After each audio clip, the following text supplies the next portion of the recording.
Ancient builders across the globe left a secret code written in stone and sky. This is the alignment mystery, a puzzle connecting monuments like the Great Pyramid and Stonehenge directly to the stars. By the end of this journey, you will see these ancient sites not as silent ruins, but as sophisticated celestial observatories. Why would cultures with no contact all point their greatest structures to the same constellations? What profound truth did they see in the heavens that we have since forgotten? How does it feel to realize our ancestors mapped the cosmos with nothing but naked eyes and raw determination? The night sky was the first great library, and its stars were the sacred texts. This is the world of archaeoastronomy, a field that deciphers how ancient cultures saw the cosmos. It asks not just what they saw when they looked up, but what it meant to them. Imagine an architect thousands of years ago laying out the foundation for a temple. Their blueprint was not on parchment, but painted across the heavens in points of light. This discipline brings together astronomy, archaeology, and anthropology to understand that celestial relationship. It transforms a silent stone circle from a mere ruin into a complex instrument for tracking time, seasons, and gods. Pioneers in this field, like Professor Clive Ruggles, have spent a lifetime proving these connections are not accidental. They have measured alignments with painstaking precision, showing how a specific doorway was designed to frame the rising sun on the equinox, or how a long corridor points directly to a star that only appears once a generation. This is not guesswork, it is a scientific reconstruction of the ancient mind, a way of seeing the world through their eyes. By embracing this perspective, we begin a journey. We are no longer tourists gazing at old rocks. We are detectives unlocking a celestial code, starting with the most iconic enigma of them all. On the windswept Salisbury Plain in England, the giant stones of Stonehenge have guarded their secrets for over 4,500 years. We see a circle of standing stones, but the ancients saw a cosmic engine. Its true genius is unlocked by the sun. At dawn on the summer solstice, the year's longest day, the sun crests the horizon in perfect alignment with the outlying heel stone. A shaft of light pierces the monument's center, a dramatic event that transforms the silent structure into a brilliant solar calendar, but the alignments run deeper than the sun. The surrounding ring of pits, known as the Aubrey holes, may have served as a primitive astronomical calculator. By moving markers between these pits, Neolithic priests could have tracked the complex 18.6-year cycle of the moon, predicting eclipses with startling accuracy. This was a Neolithic computer built of earth and stone. Consider the immense effort. The smaller blue stones were hauled over 200 miles from the mountains of Wales. This was not a casual construction. It was an act of profound necessity, driven by a belief that human life was inextricably tied to the rhythms of the cosmos. Stonehenge was far more than an observatory. It was a sacred space where rituals for the dead, gatherings for the living, and the very ordering of time were all synchronized with the celestial dance above. Here, on a plain in England, we find the first clear evidence of a universal human impulse to build our world in the image of the heavens. Across the sea, another civilization was building its own reflection of the heavens in the desert sands. The three great pyramids of Giza stand in a line that is unmistakably familiar. In the 1990s, author Robert Bovell proposed a startling idea that this arrangement was a deliberate mirror of the three bright stars forming Orion's belt. This is the Orion correlation theory, a concept that suggests the entire Giza plateau is a terrestrial map of the constellation Orion, which the Egyptians knew as Sa, the celestial embodiment of the god Osiris. The correlation goes beyond a simple shape. The southern air shaft from the king's chamber inside the Great Pyramid was engineered with incredible precision, its narrow opening aimed directly at the heart of Orion. This was not a ventilation shaft. It was a spiritual conduit, a gateway for the soul of the pharaoh. The belief was that upon death, the king's spirit would travel up this shaft directly to the stars of Osiris to live eternally among the imperishable ones.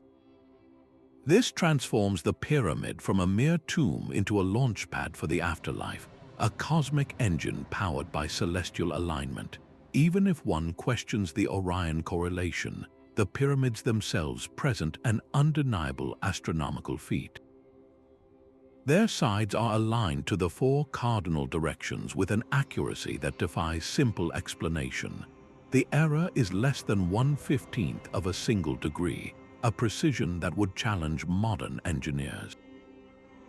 How did they achieve such perfection without magnetic compasses or advanced tools? They looked to the sky, likely using the circular motion of stars around the north celestial pole to find true north. This was not symbolic art, it was hard science carved in millions of tons of stone. The Giza complex forces us to reconsider the very purpose of these monuments. They were machines of stone designed to harness the power of the cosmos for a journey that transcended death itself. Far from the grand pyramids and stone circles, another kind of celestial clock was ticking. In the high desert of New Mexico, the ancestral pueblones of Chaco Canyon mastered the sky with nothing but shadow and light. Their masterpiece is not a towering structure, but a single, spiraled petroglyph carved high on the face of Fajada Butte. For most of the year, it is just an ancient symbol on a rock wall, but on the summer solstice, a sliver of sunlight pierces through a precise crack in the overhanging cliffs. This beam, known as the sun dagger, strikes directly through the heart of the spiral. Months later, on the winter solstice, the performance repeats with a new choreography. 2 distinct daggers of light appear, perfectly framing the spiral on either side. This was not a monument built to last for millennia. It was a brilliant adaptation, an elegant fusion of natural geology and human intention. For the people of Chaco, this was their agricultural lifeline. The sun dagger was a precise calendar, signaling the crucial times for planting and harvest in an unforgiving landscape. Its appearance was surely a moment of deep ceremony, a confirmation that the cosmic order was intact and the community would survive another cycle. This example reveals a profound truth about the alignment mystery. It wasn't always about moving mountains of stone. Sometimes, the greatest astronomical genius was found in quiet observation, in knowing exactly where to stand and where to carve to let the universe write its own instructions on the wall. This same celestial obsession echoes in the jungles of Central America. The ancient Maya built their towering pyramids not just as temples, but as precise astronomical instruments. At the great city of Chichen Itza, the pyramid of Kukulkan stages a breathtaking performance during the equinoxes. As the sun sets, shadows slither down the northern staircase, forming the undulating body of a feathered serpent that appears to descend from the heavens to earth. This was a calculated display of light and shadow, an architectural proof of their deep understanding of the solar cycle. Meanwhile, on the other side of the planet, the builders of Angkor Wat in Cambodia aligned their entire sprawling temple complex to mirror the constellation Draco during the spring equinox over 1,000 years ago. The evidence is now undeniable. From the deserts of Egypt to the plains of England, from the American Southwest to the Cambodian jungles, humanity's greatest architectural achievements are all speaking the same cosmic language. So how do we explain this global phenomenon? Did each culture, in complete isolation, simply arrive at the same brilliant conclusion? The sun and moon are universal timekeepers. their cycles dictating the seasons for planting and harvest, a matter of survival for any agricultural society. It is logical that every civilization would eventually watch the sky and mark its turning points. This is the argument for independent discovery, a pragmatic response to a shared human need. Yet the sheer sophistication of these alignments gives us pause. The precision at Giza, the complex lunar cycles encoded at Stonehenge, the sun dagger at Chaco Canyon, these are not simple sundials. They represent a profound, almost obsessive desire to anchor human existence to the cosmos. This leads to a more speculative and perhaps more thrilling possibility. Could these monuments be the scattered fragments of a lost global knowledge? The idea of a single, advanced progenitor civilization, like the mythical Atlantis, that seeded this understanding across the world is a powerful one. It suggests a forgotten chapter in human history, a time when we were all connected by a common cosmic vision. The truth likely lies somewhere in between.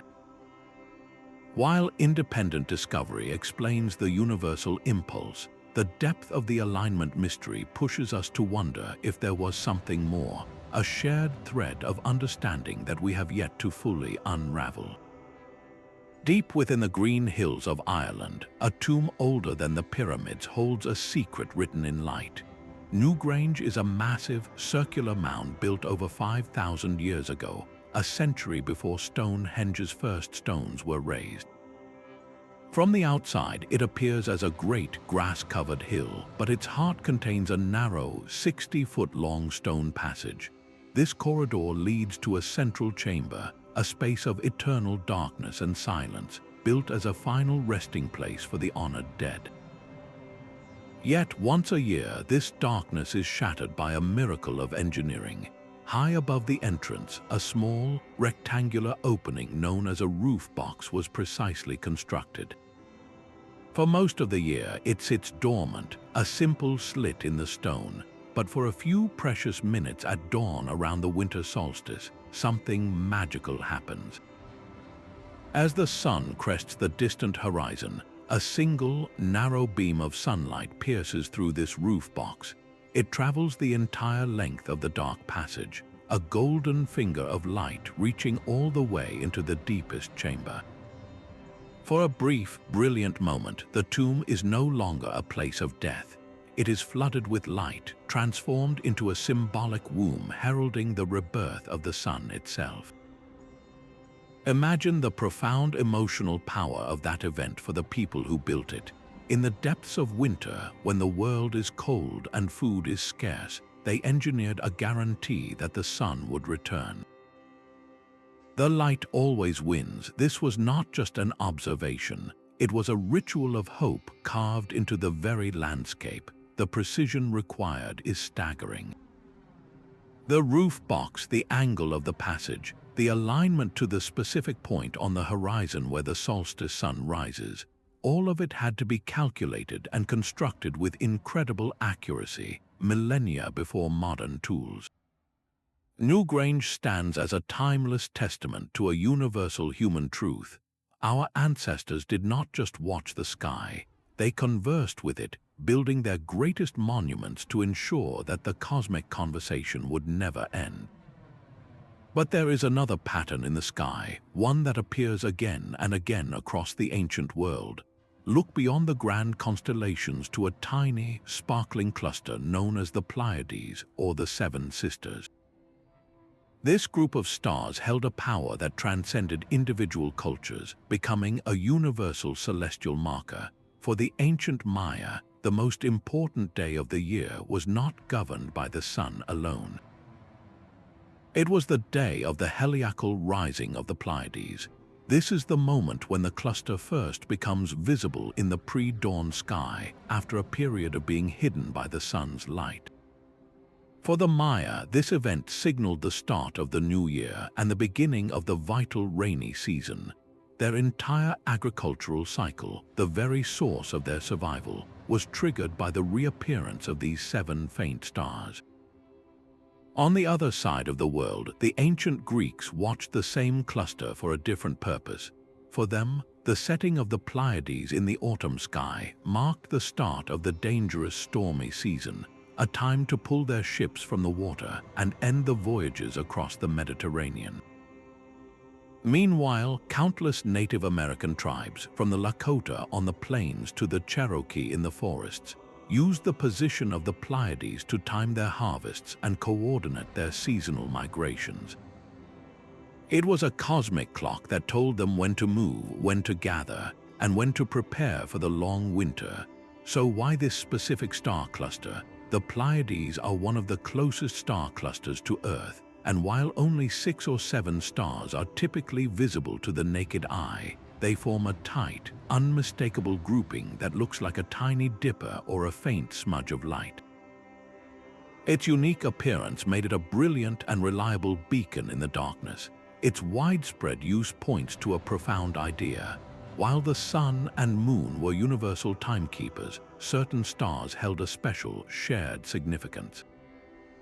The Pleiades became a common reference point, a celestial meeting place for human activity across continents that had never met. This was not a coincidence. It was a shared recognition of a perfect natural marker, proving that the same sky could guide different civilizations to the same profound conclusions about time, life, and their place in the cosmos. High in the thin air of the Peruvian Andes, another stone whispers the same cosmic language. At the heart of the lost city of Machu Picchu stands the Intihuatana, a name that translates to a profound and powerful concept, the hitching post of the sun. This is no simple pillar of rock. It is a masterfully carved granite outcrop, its angles and planes sculpted with geometric precision. Twice each year during the equinoxes, a celestial event unfolds that reveals its true purpose. As the sun reaches its zenith, it positions itself almost perfectly above the stone.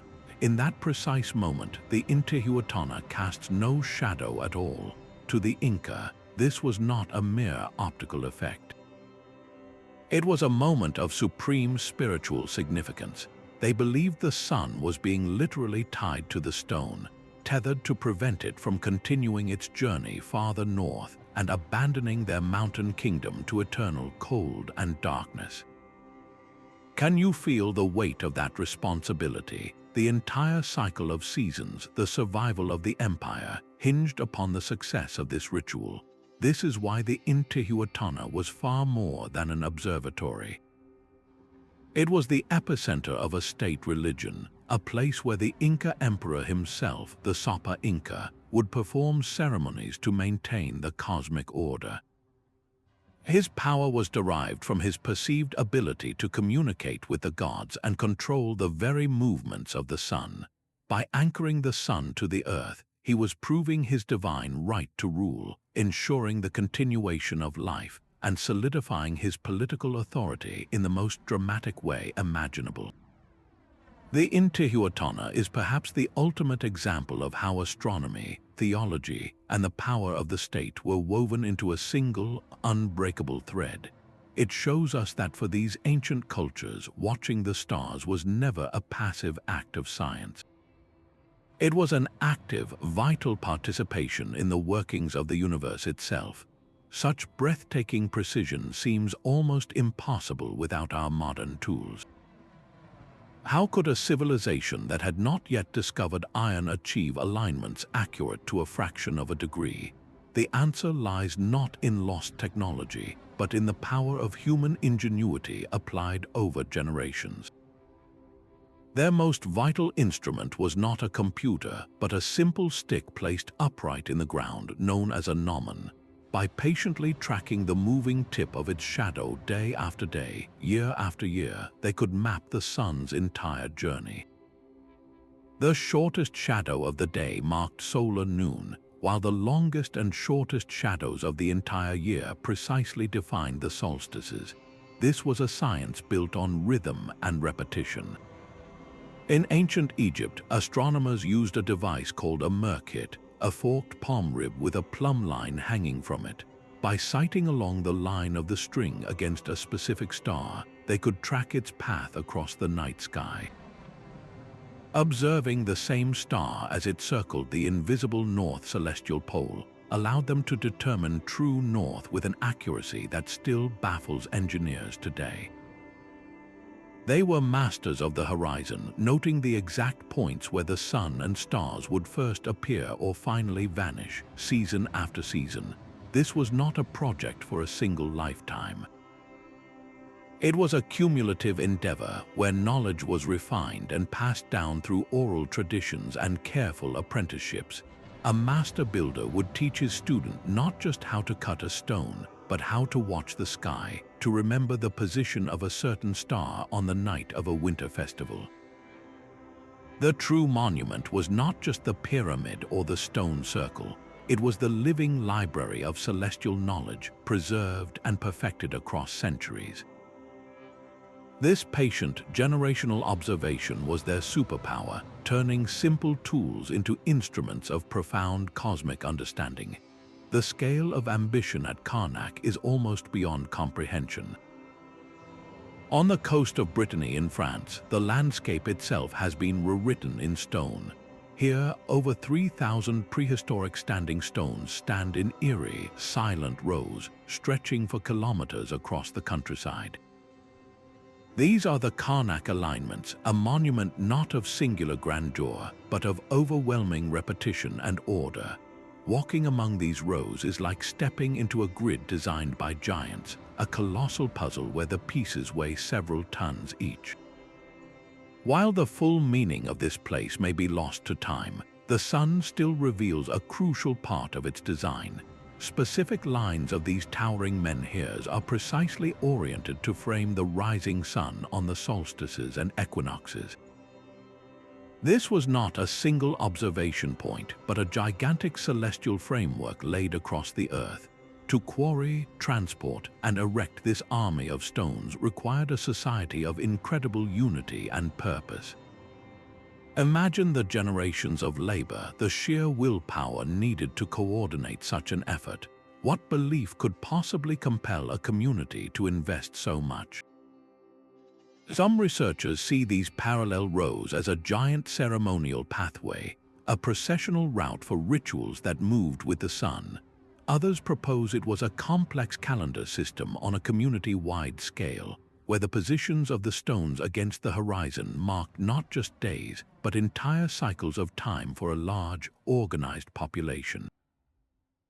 Karnak challenges us to think bigger. It forces us to move beyond the idea of a single temple or tomb, and to envision an entire landscape engineered as a sacred, cosmic machine.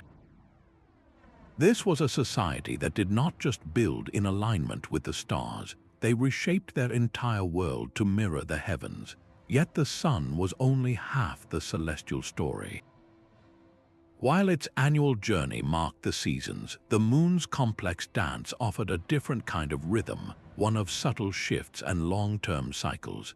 Its influence was woven into the fabric of daily life in profound ways. For coastal communities and island peoples, the moon was a direct physical force. Its gravitational pull governed the tides, dictating the safest times to launch fishing boats, the best moments to harvest shellfish from the shore, and the dangerous periods when the sea would reclaim the land. A deep understanding of the lunar cycle was not just a matter of ritual, it was a matter of survival. Inland, for agricultural societies, the moon provided a different kind of sustenance, light.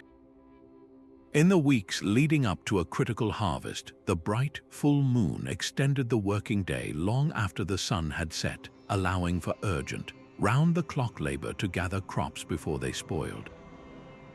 But tracking the moon was a far greater intellectual challenge than following the sun.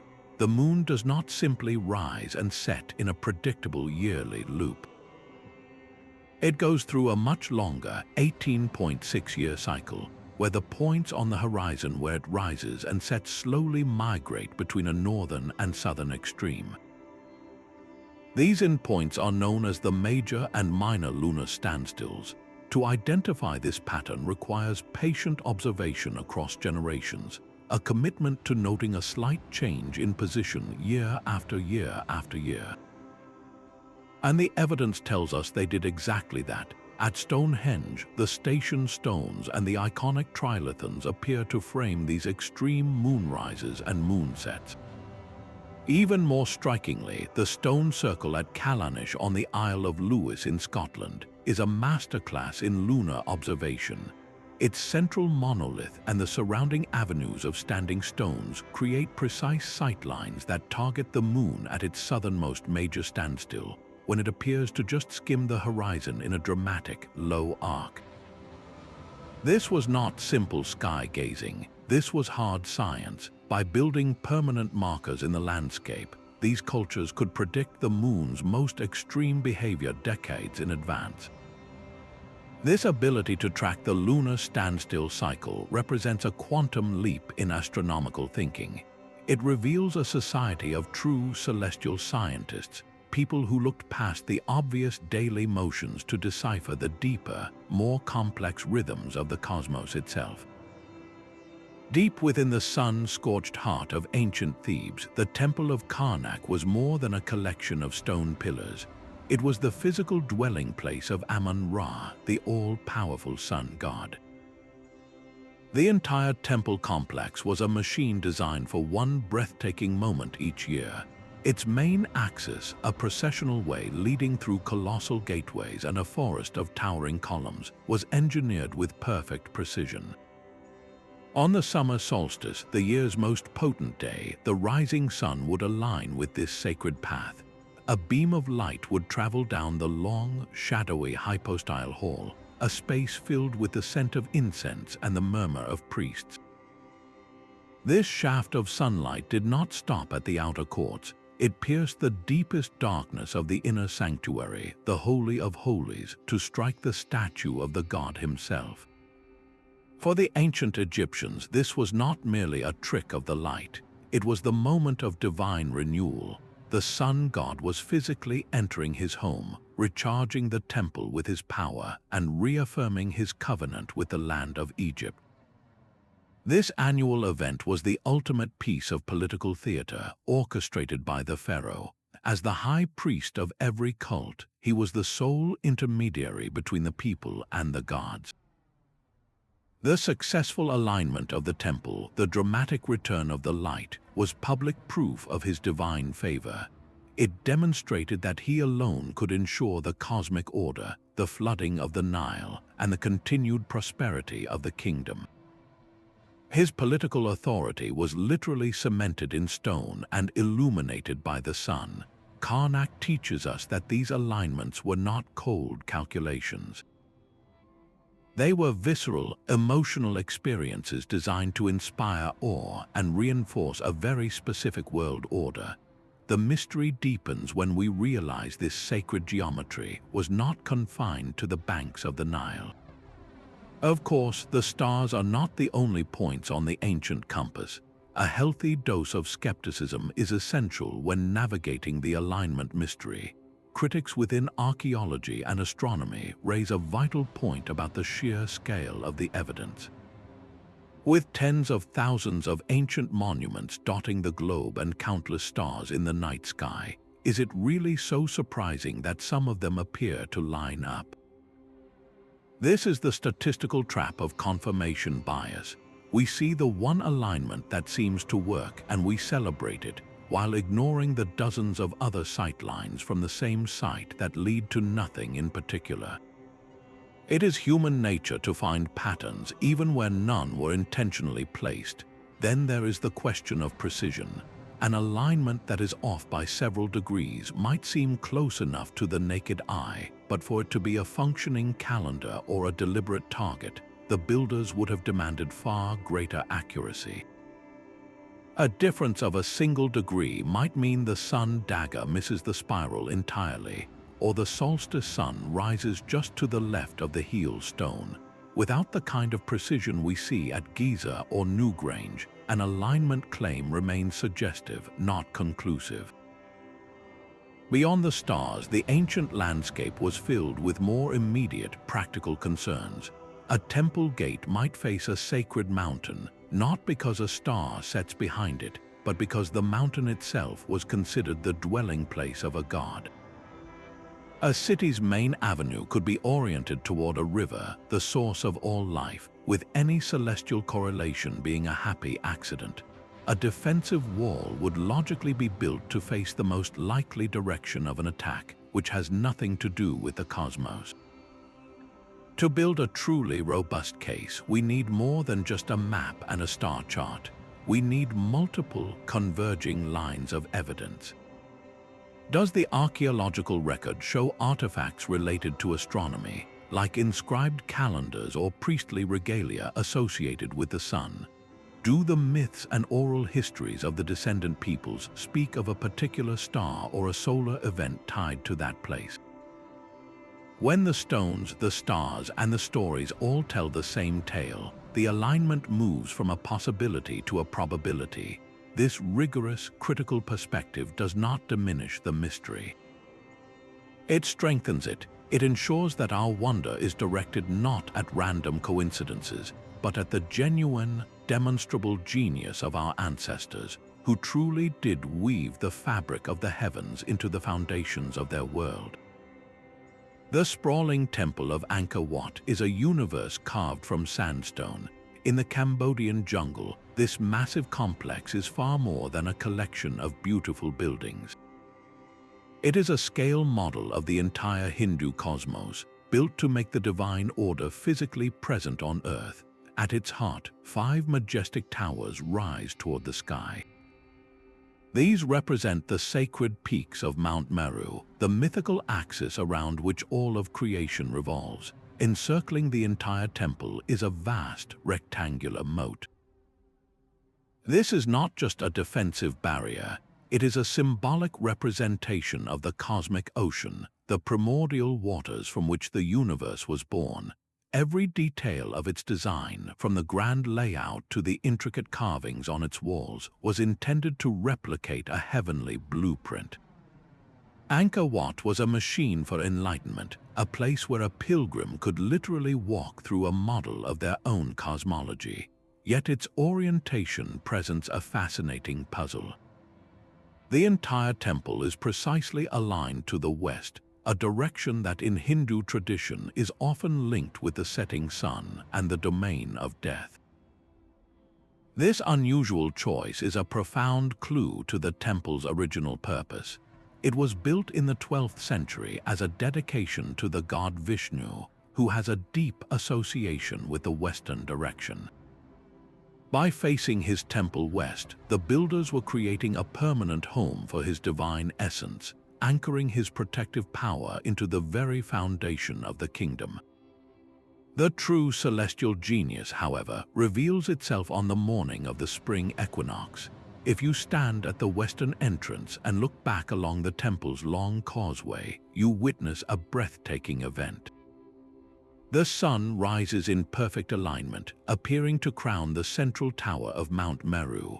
For a few brilliant moments, the architecture and the cosmos become one. This alignment was a deliberate and powerful statement. It connected the cyclical rebirth of the sun at the equinox directly to the eternal, unchanging nature of the divine realm. Angkor Wat stands as a stunning testament to a universal human impulse. It shows us that the greatest monuments were not just built to honor the gods. They were designed as literal bridges between heaven and earth, transforming abstract belief into a landscape you could touch with your hands and see with your own eyes. There is a clock in the sky that ticks so slowly, its hands take 26,000 years to complete a single rotation. This is the precession of the equinoxes, a subtle wobble in the Earth's rotation, like a spinning top beginning to slow. This wobble causes the position of the sun on the spring equinox to drift backward, ever so gradually, through the 12 constellations of the zodiac. This movement is almost imperceptible across a human lifetime, shifting just a single degree every 72 years.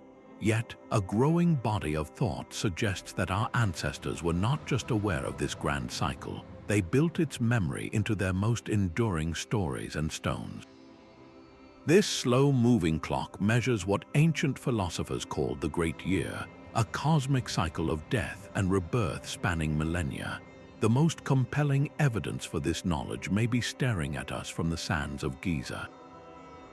The Great Sphinx, a lion's body with a human head, gazes steadfastly due east toward the rising sun. Mainstream archaeology dates its construction to the Old Kingdom, around 4,500 years ago.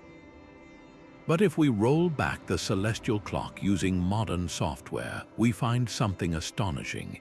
At that distant time, the constellation Leo would have risen directly in front of the Sphinx on the spring equinox. The lion in the sky would have been mirrored by the lion on the ground. This correlation suggests the Sphinx was not just a random mythical creature. It was a permanent marker for the age of Leo, an epoch that defined that era within the 26,000-year precessional cycle. The implications of this are staggering. It means the builders of the Sphinx possessed an astronomical tradition so deep and so stable that it could accurately observe and record a phenomenon that moves at a glacial pace. Knowledge of precession requires meticulous, generation-spanning record-keeping. A priest would note the position of a certain star on the equinox, and his great-great-great-grandson would note that it had shifted minutely, and his descendants would continue the observation for centuries to confirm the pattern. This was a science of incredible patience, a project for a civilization, not a single king. If true, it forces us to completely reconsider the depth of ancient wisdom. These were not primitive people simply worshipping the sun. They were cosmic cartographers, mapping time itself on a scale we can barely comprehend, leaving a message carved in stone for a future age that would finally understand their language. The tiny Mediterranean island of Malta holds a secret far older than the pyramids of Giza. Here, the Mnajdra temple complex rises from the rugged coastline, a collection of stone structures built around 3,600 BCE. These are among the oldest free-standing buildings on the planet, erected by a mysterious culture that vanished long ago. Their greatest architectural achievement was not its size, but its astonishing celestial precision.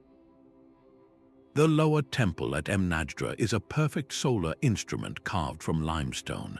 On the morning of the equinox, when day and night are of equal length, the first golden ray of the sun pierces the main doorway like an arrow. It travels across the dark inner chamber to strike a central stone slab, marking the moment of cosmic balance with unerring accuracy. But the temple's genius does not end there. Months later, during the summer solstice, the rising sun shifts its position along the horizon. Now, its beams slide past the doorway itself to illuminate the outer edge of a large megalith to the left. Come the winter solstice, the opposite occurs, with sunlight highlighting the edge of a corresponding slab on the right. This is not a single alignment. It is a triple calendar in stone, tracking the sun's three most critical turning points throughout the year. The builders achieved this with nothing but rudimentary stone tools and millennia of patient observation. They understood the subtle dance of the sun's path along the horizon, and they encoded that knowledge into the very fabric of their sacred space. This temple was almost certainly a center for a fertility cult, where the community gathered to ensure the success of their crops and the continuity of life itself. The rituals performed here, perhaps involving offerings or prayers, were synchronized with the sun's rebirth at the solstice or its balance at the equinox. On this small, isolated island, the rhythm of the cosmos dictated the rhythm of life, from the planting of seeds to the hopes of the harvest. Mnajdra stands as a powerful reminder that the drive to connect with the heavens was not a luxury of great empires. It was a fundamental human impulse, as vital and necessary as the sun itself. These celestial patterns were far more than a practical guide for planting crops. They were the very substance of myth, a divine drama playing out nightly above the sleeping world. To our ancestors, the stars were not distant, impersonal balls of plasma. They were gods and goddesses, mighty heroes and sacred animals, their stories eternally fixed in the heavens. The constellation we call Orion was not merely a pattern of bright stars. For the ancient Greeks, it was the form of a great hunter forever pursuing the Pleiades across the sky. For the Egyptians, those same stars were Sa, the soul of the god Osiris, the lord of the afterlife. The shimmering band of the Milky Way was not just a distant galaxy. It was a celestial river, a pathway for departed souls, or the spilled milk of a mother goddess, its story changing with each culture that gazed upon it. This is the crucial piece of the alignment mystery. When a civilization built a pyramid to mirror the stars of Orion, they were not just making a map. They were physically connecting their world to the realm of the gods. The monument became a point of contact, a sacred anchor where heaven and earth met. The stone on the ground was the celestial figure in the sky, and the rituals performed there were a way of participating directly in the cosmic story. This intertwining of myth and astronomy gave the sky its profound narrative power. It transformed a mechanical alignment into a spiritual experience. The rising of a particular star was not just a calendar date. It was the return of a deity, the anniversary of a creation myth, the opening of a gateway for divine energy. The precision of the alignment was essential not for scientific acclaim, but for spiritual efficacy. If the sun's ray missed the inner sanctuary of the temple by even a small amount, the god might not arrive. If the pyramid was not a perfect mirror of Osiris in the sky, the pharaoh's soul might lose its way. This is why the alignments had to be so exact. They were the threads that stitched the human world to the divine, ensuring that the stories written in the stars would continue to unfold on the earth below. High on a remote Wyoming mountain ridge, a different kind of celestial clock lies open to the sky. The Big Horn medicine wheel is not built of towering monoliths, but of stones carefully arranged upon the ground, forming a perfect wheel with 28 spokes radiating from a central cairn. This is the North American Plains tradition of sacred architecture, a design that speaks of a nomadic culture deeply attuned to the rhythms of the land and the sky. At first glance, it appears as a simple pattern, but to the Plains Indians who built and used it, this was a sophisticated observatory and a place of profound spiritual power.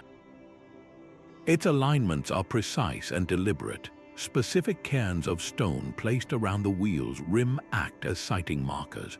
One points directly to the spot on the horizon where the sun rises on the summer solstice, while another frames its setting on that longest day. But the celestial connections run even deeper into the heart of the starry night. Other cairns align with the heliacal risings of three brilliant stars, Aldebaran, Rigel, and Sirius. The reappearance of each of these stars in the dawn sky, after a period of invisibility, acted as a distinct celestial alarm clock. Aldebaran's rising might have signaled the approach of the solstice, while Sirius, the brightest star in our sky, could have marked the time to prepare for the most critical event of the year, the annual buffalo hunt. This was a calendar woven from stone and starlight, dictating the rhythm of life and survival. The wheel was far more than an astronomical tool, however. It was a sacred space for vision quests where individuals would fast and pray alone, seeking guidance from the spirit world. The ceremonies held here, likely culminating in the powerful sun dance, were not just rituals. They were acts of cosmic maintenance, a way of ensuring the sun would return, the buffalo would come, and the people would endure for another cycle. The big-horn medicine wheel demonstrates with elegant simplicity that the drive to align with the cosmos required no quarried stone. It required only a deep understanding of the landscape and the heavens, proving that the same celestial truth could be written upon the earth in many different languages. The civilizations that mapped the stars with such precision did not last forever. Their grand monuments remain, but the minds that conceived them are silent. The builders of Stonehenge left no blueprints or written explanations for their cosmic computer. The purpose of the 3,000 stones at Karnak faded into local legend, becoming a petrified army turned to stone by a wizard's curse. This profound loss of knowledge is a central part of the alignment mystery. It forces us to ask what happened to the great sky watchers. Often, this deep astronomical understanding was the domain of a specialized priestly class, a small group of elite intellectuals who held the keys to the calendar, the rituals, and the very order of the universe. When that civilization collapsed due to famine, war, or environmental change, that fragile thread of knowledge was severed. The last master who knew how to read the moon's long cycle from the stones at Kalanish may have taken that secret to his grave. Alternatively, the knowledge was not lost but deliberately abandoned. As new religions rose to power, the old gods were forgotten. The intricate alignment of a temple to a specific star might have become irrelevant, even heretical, under a new belief system that worshipped a single, omnipresent deity. The stones still stood, but their celestial meaning was stripped away, leaving only their physical weight behind. What we are left with today are fragments, echoes preserved in folklore or embedded in the architecture of later cultures. These shards of understanding are like pieces of a shattered mirror. We can glimpse a brilliant reflection of our ancestors' intellectual world in them, but the full picture of their cosmic vision is forever incomplete, making every alignment we rediscover all the more precious. This same cosmic language echoes through the high plateau of central Mexico, the ancient metropolis of Teotihuacan, the city of the gods, presents a puzzle baked into its very foundations. Its entire urban grid, a vast and precise arrangement of temples and plazas, is not aligned to the cardinal directions as you might expect. Instead, the entire city is rotated 15.5 degrees east of true north. This was no architectural mistake or a simple concession to the terrain. This deliberate skew points the city's main axis, the massive street of the dead, toward a sacred point on the western horizon, the setting place of the Pleiades star cluster. For the Teotihuacanos, the Pleiades held immense power, likely associated with the agricultural cycle and the renewal of time. The city itself was oriented to welcome this celestial power, to anchor the cosmos into its urban plan. The Pyramid of the Sun, the city's colossal centerpiece, reinforces this celestial connection. Its western facade is perfectly aligned to frame the setting sun on two critical days each year, the days when the sun passes directly overhead at noon. For a culture living in the tropics, these zenith passage days marked a time of potent solar power, when vertical objects cast no shadow. The pyramid's alignment transformed this solar event into a public spectacle, a direct conversation between the people and their sun god. But the city's genius does not stop at the stars. The street of the dead runs straight as an arrow, not toward a star, but toward the looming bulk of the Cerro Gordo mountain. This was not just a hill, it was a sacred source of water and fertility, a terrestrial god watching over the valley. So what we find at Teotihuacan is a breathtaking synthesis. The city planners wove together celestial, geographical, and spiritual threads into a single, unified design. The Pleiades set along the city's axis, the sun set behind the pyramid on the zenith days, and the sacred mountain stood as the avenue's eternal terminus. This was a landscape engineered to be a perfect mirror of the universe, a place where the gods of the sky, the earth, and the underworld were all permanently housed and harmonized. For centuries, these stone sentinels stood silent, their celestial secrets obscured by time.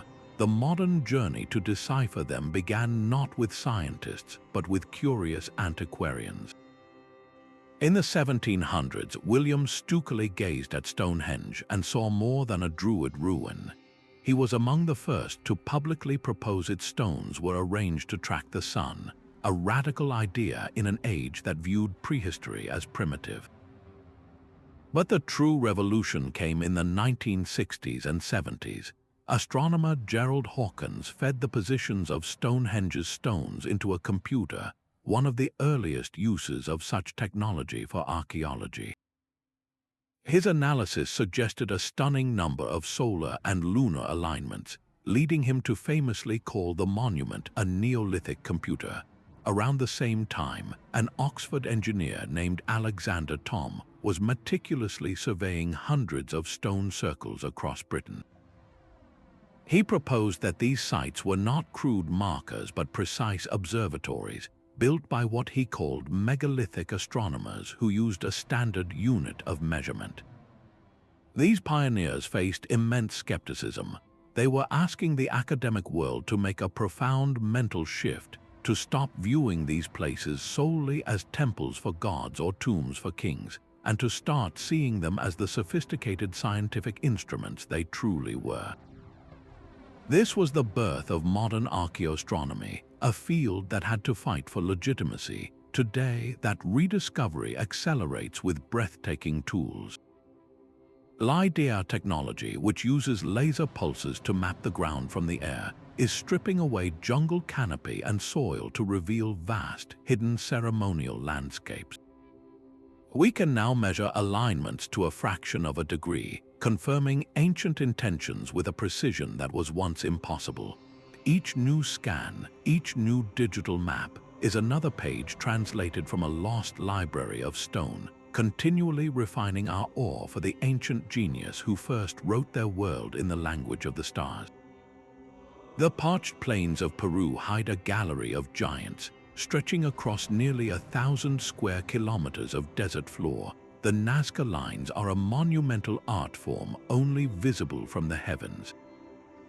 These geoglyphs, created by removing the dark surface stones to reveal the pale earth beneath, depict a menagerie of creatures: a hummingbird, a monkey, a colossal spider, along with vast geometric lines and trapezoids that run for miles in dead straight paths.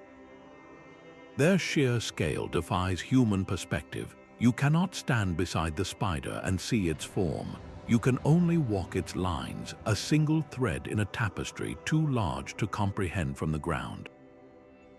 This fundamental fact fuels the deepest mystery.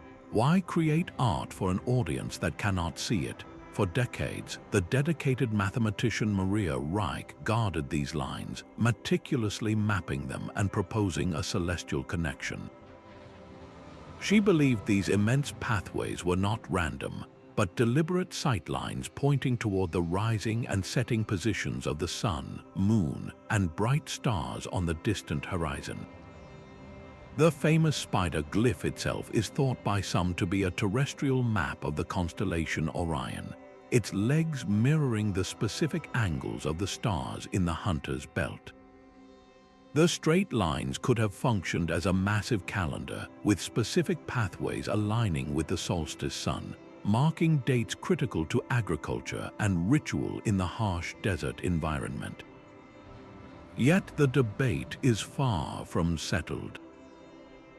Were these immense drawings ritual pathways where priests walked in ceremonial processions to invoke the gods? Were they offerings to deities who resided in the sky, the only beings positioned to appreciate their full grandeur? Or were they a sophisticated combination of all these things, a celestial calendar, a sacred space, and a prayer etched into the very skin of the earth? The Nazca lines stand as a silent, sprawling question. They challenge our very understanding of purpose, forcing us to consider a world where the most important messages were not meant for human eyes at all, but for the gods who watched from above. This deep-seated need to find patterns is wired into the very architecture of our minds. For our ancestors, life on the ground was a story of chaos, unpredictable storms, sudden sickness, and the constant uncertainty of survival. But when they looked up, they found the opposite. The heavens were a realm of perfect, unwavering order. The sun rose and set without fail. The moon cycled through its phases with clockwork regularity. The same constellations returned to the same positions season after season, generation after generation. In a world of flux, the sky was the only true constant. By building their greatest monuments to mirror these celestial cycles, they were performing a profound act of psychological magic. They were imposing human order onto the vast cosmos, and in return, they were pulling that cosmic order down to Earth.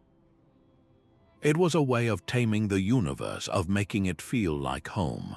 Think of it as the ultimate act of meaning-making.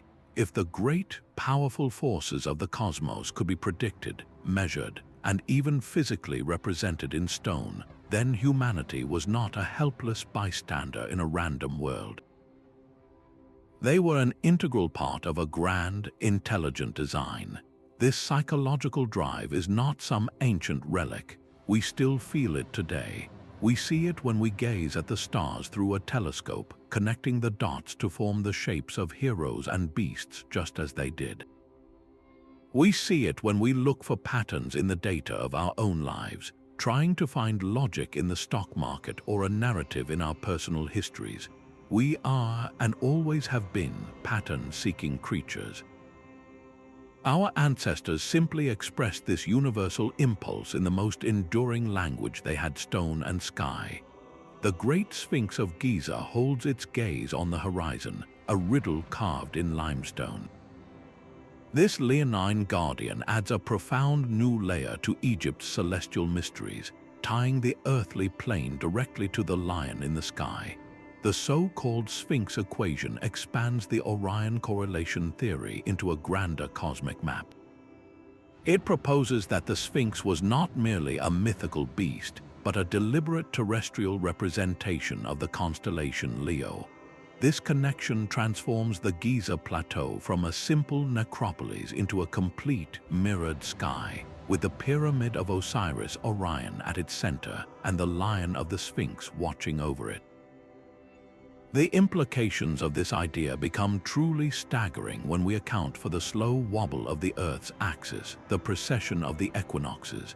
If we roll back the celestial clock, a breathtaking alignment emerges. Around 10,500 BCE, on the dawn of the spring equinox, the constellation Leo would have risen directly in the east, perfectly framed by the Sphinx's unwavering stare. Its celestial counterpart would have been hovering on the horizon, as if the stone lion was greeting its own reflection in the sky. This celestial lock and key has ignited one of the most heated debates in archaeology. It suggests the Sphinx could be thousands of years older than its conventional dating of 4,500 years, a relic from a lost epoch before recorded history. Mainstream Egyptology firmly rejects this timeline, pointing to weathering patterns and the archaeological context of the surrounding structures. Whether you accept these radical dates or not, the Sphinx embodies an undeniable truth. It stands as a permanent symbol of how deeply astronomical symbolism was woven into the very identity of ancient Egypt. This was not just art, it was a statement of cosmic unity, a declaration that their kingdom was an eternal reflection of the heavens above. The impulse to build in harmony with the heavens echoes through our modern cityscapes. Across the Atlantic, the very plan of Washington, D.C., speaks this ancient language. Its grid of cardinal streets is overlaid with grand diagonal avenues, and some of these, like the axis of the Capitol building, are oriented to capture the sun on the solstices. This was not merely a practical street plan. It was a deliberate attempt to found a new nation on principles of cosmic order. mirroring the same ideals that guided the builders of Karnak and Teotihuacan. Further north, the United Nations headquarters in New York continues this tradition in our own time. Its slender Secretariat building is precisely aligned so that on the equinoxes, the rising and setting sun travels directly along its central axis, bathing the General Assembly in a symbolic light of global balance and unity. In a secular age, we may not speak of sun gods or divine pharaohs, but we still reach for the same symbolic power. We construct glass and steel towers that scrape the sky, aligning them to the sun's path to convey permanence, aspiration, and a connection to something greater than ourselves. This enduring practice reveals a profound truth. The alignment mystery is not a relic locked in the past. It is a living thread in the human story, a continuous narrative that connects the stone circles of Salisbury Plain to the marble pillars of our modern capitals. We are still writing our world in the language of the stars, proving that this cosmic conversation is far from over. Even with all our discoveries, the alignment mystery remains profoundly unfinished. New questions arise with every unearthed stone. Deep within the Amazon rainforest, LiDAR technology is revealing vast, ancient cities whose layouts are still unread. Do their broad avenues and central plazas point toward solstice sunrises or the helical rising of Venus? We simply do not know yet. These hidden sites promise a new frontier of celestial decoding.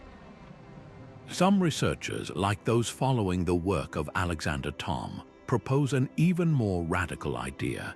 They suggest that a universal system of measurement, a megalithic yard, was used from Britain to Babylon, implying a shared or independently discovered geometric language that could naturally produce similar astronomical alignments.